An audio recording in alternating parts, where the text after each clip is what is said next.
Welcome back to Definitely Not Definitive. I'm Ken. And I'm Bethany. And we're just a deadly duo in love that loves some Dead by Daylight.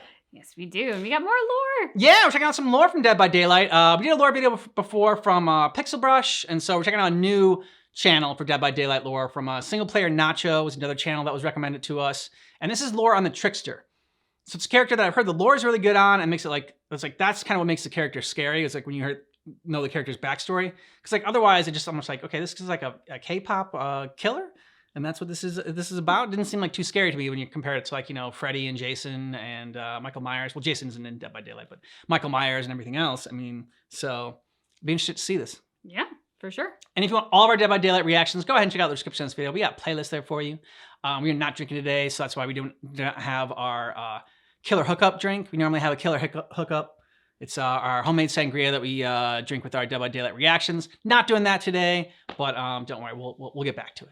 You definitely will. Alrighty, what's up guys? Single Player Nacho here, and we're back with another creepy lore video. This time on the Trickster from Dead by Daylight. Hands down the sexiest, Simp Creator 3000, and the most love it or hate it character in the game. This guy is a musician from hell, and the sounds that inspire him are those of his dying victims, which he uses in his own records. That's pretty creative, Ji-woon, and good on you for recycling. And the Trickster's victims span from die-hard fans, no pun intended, or upcoming artists looking for Ji-woon's advice. He took all these poor bastards backstage and chopped them. Bloodshed and torturous melodies filled the Trickster's infatuation with himself and obsession with his godly looks, which all made him go completely insane. So let's take a closer look at the Trickster and see what the fuss is all about. He has this large yellow pimp coat, which is like a huge red flag. I don't know how any of his victims suspected something was up with this guy. And Ji-woon's body is plastered with blood. Interestingly though, these splotches look like bullet wounds, but it's more traditional blood spatter from beating the shit out of people. And the single most intriguing visual aspect of the Trickster. You take a closer look at his eyes and there's tears.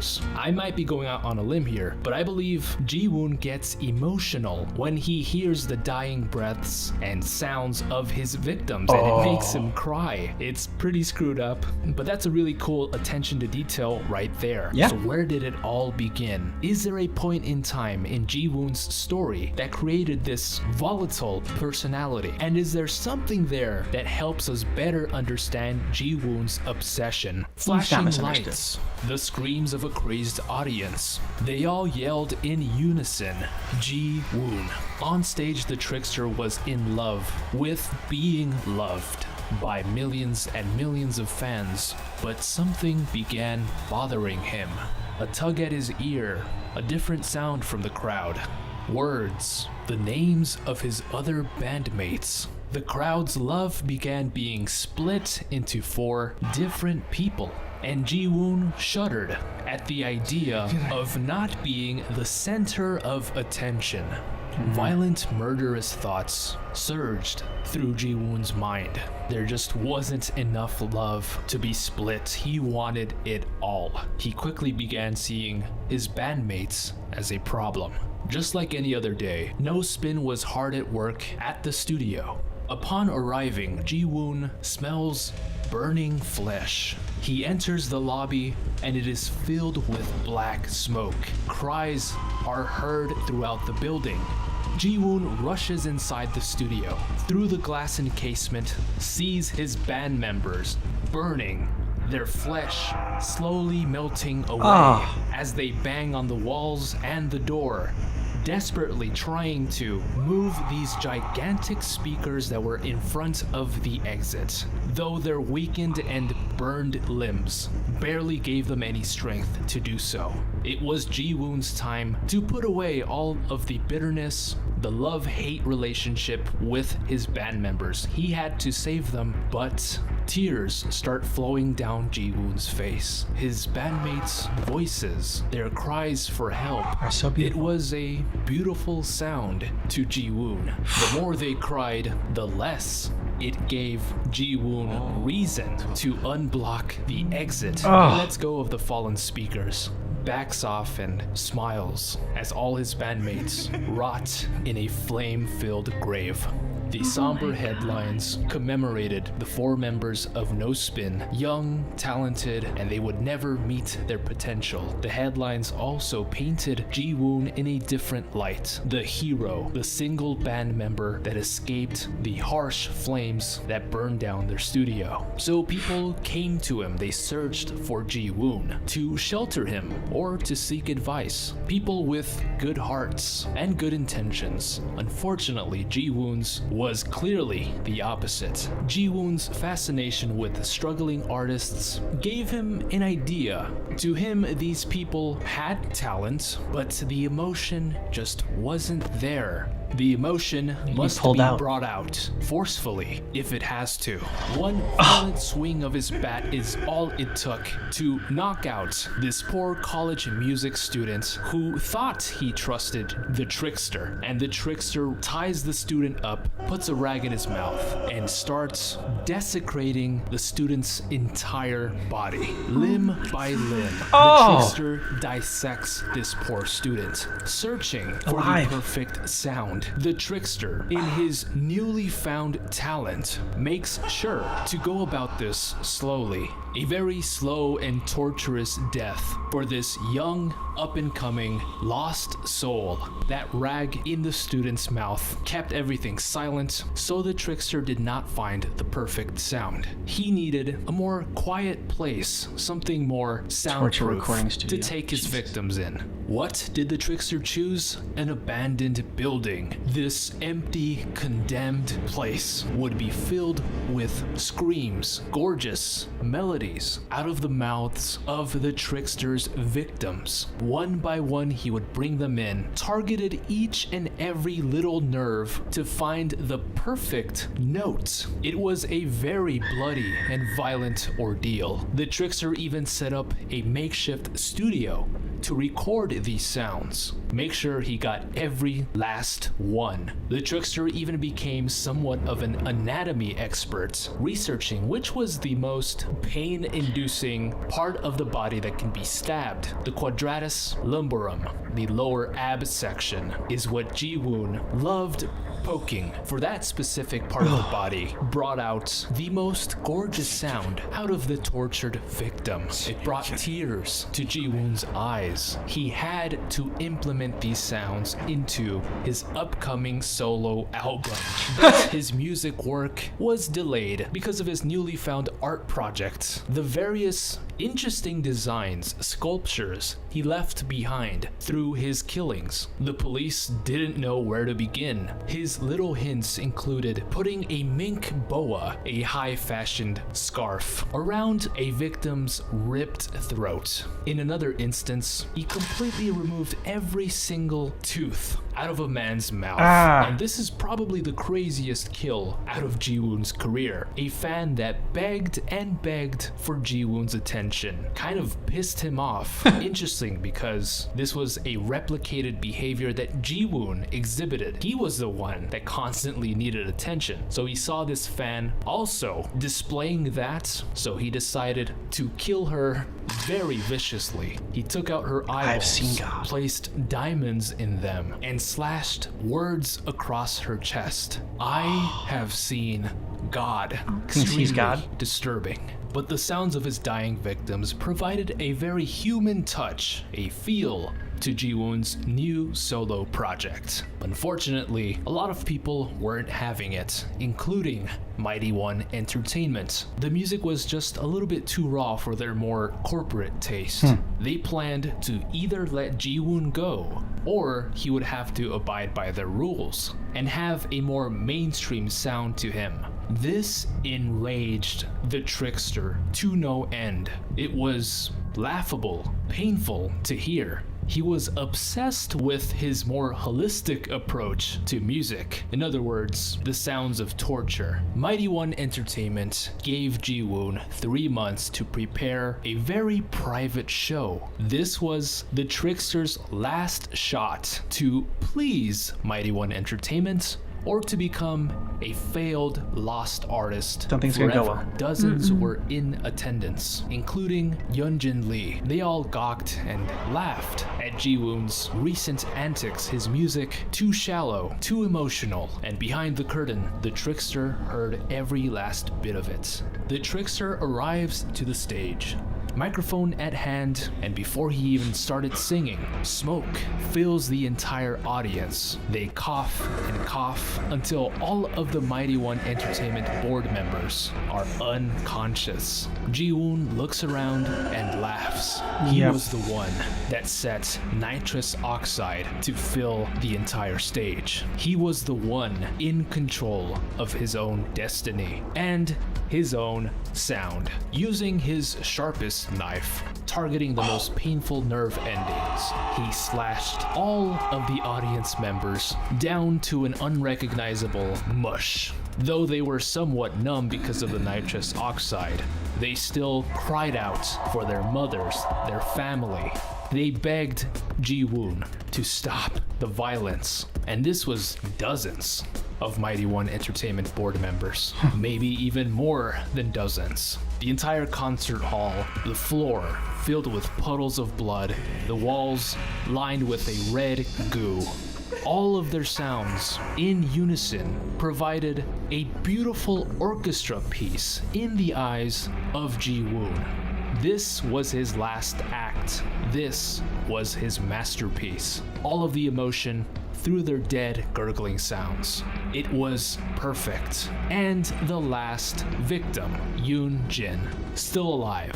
They locked eyes with each other, though the Trickster could have let her go. After all, she was the one that gave him all of this fame and opportunity to explore his brutal side. He begins making his way towards her. He smiles, and then a blinding fog surrounds the Trickster, and he disappears, never to be seen again.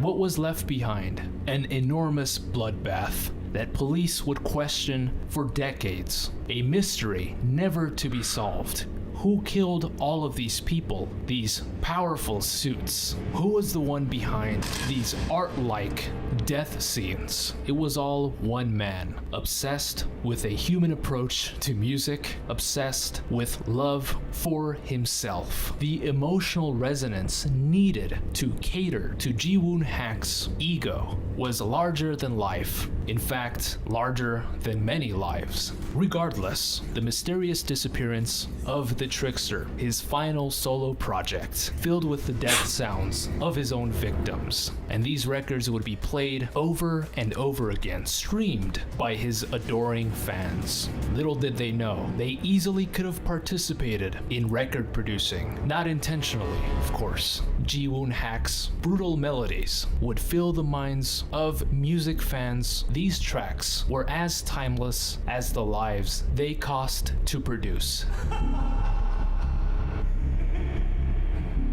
Well, that was a beautifully bloody tale, too wild for radio stations. Now it's time to take a look at some items and stuff that deepen the Trickster's lore. Oh, cool. First up is the Melodious Murder, a little USB thumb drive, which files contain death cries of various fans and people. The description states an audio file of a victim's shriek as a crisp, blade opened clear her up. shriek as a blade opened her up. Ji-woon incorporated the sound into one of his more popular tracks. Of course, we would never guess that. I mean, what does that even sound like? A cat with diarrhea? A clear shriek? What is that? How is that an enjoyable melody? I wonder. Still, super demented. And could you imagine finding this little USB drive, plugging it into your PC, and it's just a bunch of screams? You throw that shit and you burn it fast. Next up are some diamond cufflinks. These diamonds were implanted in the eyeless victim that was brutalized by Ji-woon, the Trickster. This was that one fan that was super attention craving, begged for a meetup backstage, and well, she got that meetup a little bit more than just an autograph. A nice chest tattoo, courtesy of not a tattoo artist, the Trickster. Here's what the description states. Cufflinks gouged into the eyes of a Sasayang fan who made the mistake of stalking Ji-woon, rubbing off the blood. There's so much to be seen in the glitter. Yuck. And the quote states, "Shh, You don't have to see your blood anymore. What was this victim screaming? Please leave my blood alone. And then Ji-woon, real bougie of him to leave behind diamonds on his victims. Great donation.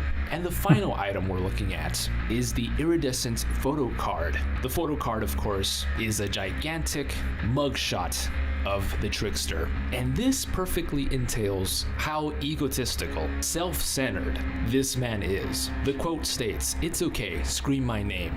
Let me hear everything the pain awakens." It's a cool quote. It's like a ritualistic chant that the Trickster shot out as he maimed and tortured his victims. No big deal. Again though, perfectly explains how me Ji-woon is, and how little regard he had for his victims. And now it's time to share some of my personal opinions on the Trickster's lore, his story, his arc, his goddamn plastic abs, everything. How did this all begin? Well, you just have to blame the parents here. Unfortunately for Ji-woon, it seems like his father was the most biggest influence in his life. I actually don't see any mention of his mother, which can explain a certain detachment, an emotional detachment that Ji-woon has, why he's so fucked up. Of course, I'm talking about a psychopath, not a regular person. And his father was just as crazy as Ji-woon was turning into. This was a failed artist. When Ji-woon's father was young, of course, he wanted to become famous. Didn't work out. I think the reason was Ji-woon, and so you'll hear a lot of these types of stories where the failed father pushes, drives their sons, their daughters, to the point of losing their mental stability to become more than they were, like an Old Glory type thing. This was just one of those last straws that was bent towards Ji-woon's violence and ultimately what led to him killing a bunch of people. But I think the biggest hole here, or mystery, is where was that single identifying point to where Ji-woon became violent? I don't see it because it just jumps into Ji-woon Hack just dissecting victims. There's no in between. You have this crazy schedule to train to become a product of a record company. He lets his band members die, and then it jumps from that to defacing people. That's the only thing I'm missing here, and why I would question the intention of Ji-woon overall. But crazy is crazy, so maybe it doesn't need an explanation. Regardless, that was the Trickster's lore. I hope you guys enjoyed. Thank you so much for all the support. I really appreciate it. Comment down below what you thought of Ji-woon's story, what you would change. I'm sure most of you guys would change the character altogether. I think we can wait for a few more tomes, archives to see how this guy develops. I am interested, I'll say that much, and optimistic. If you liked the video, be sure to like and subscribe for more horror lore, lists, and mysteries. So I think the answer is that last question when he was talking about how he didn't understand where the jump from, okay, he watches his bandmates die and then all of a sudden he starts torturing people. But like, to me, it kind of made sense that like, he was gonna save his bandmates and then like, for some reason he, you know, that is what set off the trigger into him, that like he loves hearing these screams and they're so beautiful and everything. I kind of link it to, it's gonna seem like a weird comparison, but so when I didn't have allergies at all until we got a dog, like my junior year in high school, and then all of a sudden my allergies kicked in and like, it was just like a flood of allergies for everything. I had seasonal allergies, my allergies were terrible. And that's kind of like how like one thing can try to kind of just like set something off in you. And that this event seemed to set that off in the Trickster. And so I think from there, he was just trying to like find that beauty again. And he's like, okay, that was such a moving moment and I loved it so much. How can I get it again? And like, you know, I guess the only way to recreate it is to like inflict more pain on people. I'm going to yes you and yes Nacho. Okay. Because I think yes in what you said makes perfect sense to me, but I also get where Nacho says he's missing something, because to me what's missing is the planting the seed or the explanation as to why blood-curdling screams sounded melodious and beautiful to him. I don't think that is a normal response. When you hear someone in agony, the human response is to want to help, want to fix it, want to stop it. And he had a response that was opposite, was counterintuitive to human nature, which was to extend it, to savor it, to kind of glory in it. So for me, my question would be, what happened in his childhood that allowed for this moment of seeing his bandmates in agony and hearing their screams become something that was actually kind of a turn on for him. That's a good way to, that's a better question, I think, is why does that happen? I mean, and like, you could have just explained to like, well, he's freaking crazy. And like, that's why, you know, like you can't really explain it. But that's not as like interesting as diving in deeper and having it being something like, and then this just came to my mind while you were saying this. And so obviously, you know, it's not gonna be my best idea, but you know, here we go. Crazy idea. I think it's something like where he grew up in like, you know, I don't know, maybe he was an orphan or something like that. But like in some sense he was growing up and like it was in this horrific event, like a horrific event was happening. He grew up in like in some place that was like war torn or something. And he heard all these screams and there's all this chaos going on. But that's when, you know, either like his mom came to his side or like, you know, someone like helped him out and like made him feel comforted, even though there was all these screams going on. So then like psychologically, in some sense, he's associating the screams with comfort and with warmth and with love, because like that was like the most like, you know, protected and loved that he felt in that moment was, you know, when his mom like was holding him while all this like crazy chaos was going on. So it could show that, you know, like one, he's experienced some trauma in his life, and two, why he associates beauty and love with like, and like, you know, realness and rawness with that sort of like tortured pain. So I don't think that's a bad idea at all. So I'm just putting that out there for the Dead by Daylight crew if they want to, you know, go ahead. Feel free to use that.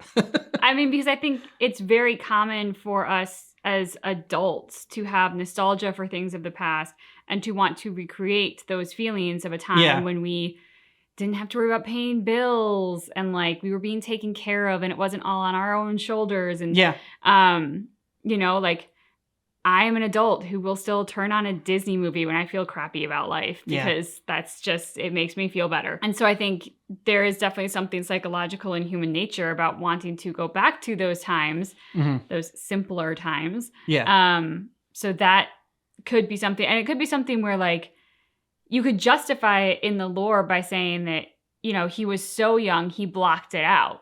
Like this happened when he was, you know, I don't know, like 3 years old. He didn't really have all his memories formed at that point. And so he grew up not remembering it. And then it gets triggered by this. So like he could have had a seemingly normal life up until this point.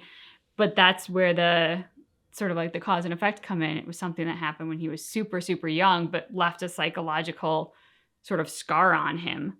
And other things have done that before were like Dexter, where like, you know, he was, you know, born in blood or whatever, and saw his mom get hacked to pieces with the chainsaw. And so, spoiler alert. And, you know, that's why he has obsession with blood. And that's why he kind of like had, just had to separate his feelings and turn into like whatever, a sociopath. And so, yeah, I think that could definitely be even more stuff to add to that lore. So, and I think I'm glad that we checked out the lore video because, you know, when first seeing Trickster in like the bright yellow Pimco with like, you know, shirtless and like hot pink pants. And I mean, blood splatter aside, he does kind of look a bit like a joke in this world.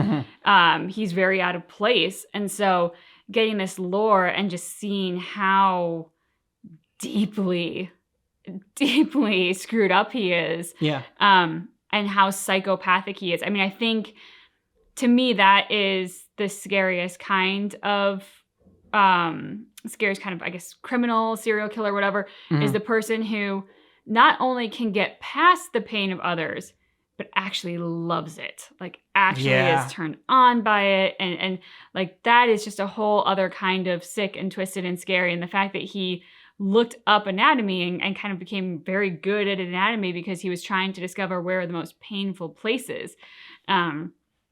Yeah, definitely gives me the creeps, for sure. You'll let us know what you thought about this video down below in the comments, and ideas, you know, thoughts you might have on the Trickster lore, to expand upon it. Like, you know, we gave you some of our thoughts on it. And how'd you like this video as far as compared to the last lore video we did for Dead by Daylight? I know the last one we did was a while ago, but I like this one. He had, you know, I guess his own artwork as well to these videos. So I'd be interested to check out more. If you want more of our Dead by Daylight reactions, go ahead and check out the description of this video. We got a playlist there for you. Yeah. Thanks so much for checking out our reaction for Dead by Daylight Trickster lore from Single Player Nacho, but just keep in mind that our reaction is definitely not definitive.